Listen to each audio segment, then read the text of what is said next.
You are on the air with Congressman Pocan. Yeah, good morning, Congressman Procan.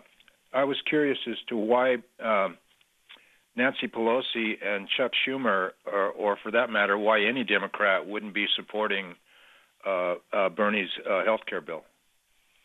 Yeah, George, I think often, leadership look at things differently, and they're often not leading on issues like this. That, quite honestly, I think, if the people lead, eventually the leaders follow. That slogan I do believe in. The people are there on Medicare for all, on a single-payer system, which is why you have members getting there. But you don't often see the leaders necessarily jump there because they're trying to represent everyone in their caucus. I'm not saying it's a good idea, but what I think is positive, rather than focusing on negative, and I think this is real important for us, especially in these tough times of having Donald Trump president, Paul Ryan in charge of Congress, Mitch McConnell in charge of the Senate, is if you've got, for the first time in the Senate, putting this bill out there with 17 co-sponsors, which is significant in the Senate, and to have over 60% of the Democratic caucus in the House on a bill, that is real movement, and we can continue to build on that. So I'm not too concerned that the leaders aren't on it. I would like to continue to try getting more and more members on it, but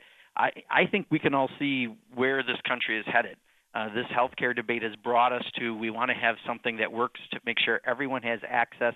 The simplest system, the most cost savings you could have in a system would happen through single payer, and I think we just need to build on the successes we're having right now. Dave in Armstrong Creek, Wisconsin. You're on the air with Congressman Pocan. Good morning, Tom and Mark.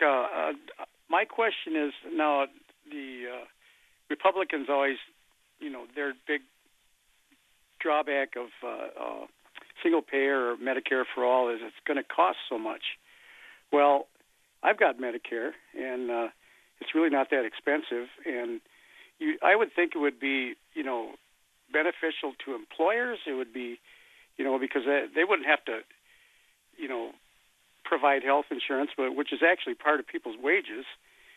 And, can you give me an idea how this would, get paid for, how that whole thing would work? Plus, I wouldn't have to pay for workman's comp anymore. Yeah.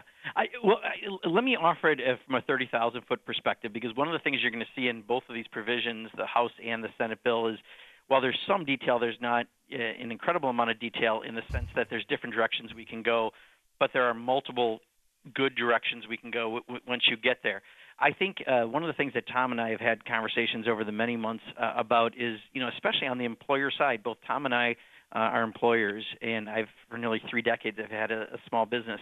If you look at what the cost of business is for providing health insurance and what the disadvantage is to try to compete with a country like Canada, I mean, autos alone, cars made in Detroit area and then just across the waterway in Canada, they say that the cost of healthcare is more than the cost of the steel in a vehicle. And you could be far more competitive if you had that national system. And then there's all the overhead and the marketing, and you go down all the other things that if you get rid of, you can provide those real savings which help to cover every single person.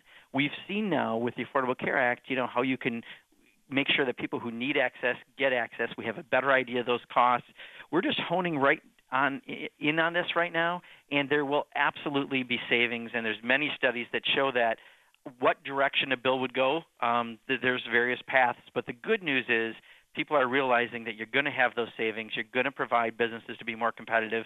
Every single person would be covered, and that's what you'd expect from a westernized country. And why we're not there, I think, is going to be an interesting debate. We'll have years from now saying, God, I can't believe it took us so long to get here. Jim in Lombard, Illinois. You're on the air with Congressman Pocan. Hello, Congressman. I just have a statement. Scapegoating has led to genocide many times in the history of civilization. And what we have, to quote John Prine, in this country is half of the population are happy sailors dancing on a sinking ship. That's all I got to say. Okay. Scapegoating, Congressman? We have about a minute left before we hit the break. I don't have a response. I'm sorry. I think of the way that Donald Trump scapegoated Mexicans. He's now scapegoating Muslims. His Muslim ban just went back to the Supreme Court. Well, and then look through the administration. John Nichols, I know you've had him on your program. Oh, I've known John for years. it's great, right? I mean, he's talking about all the folks that are around Donald Trump in his various realms and some of their histories. And when you look at this, I mean, that is a term that just, relates and is a string for almost all of them. Yeah, this scapegoating. Yeah. What legislation is before you this week in Congress?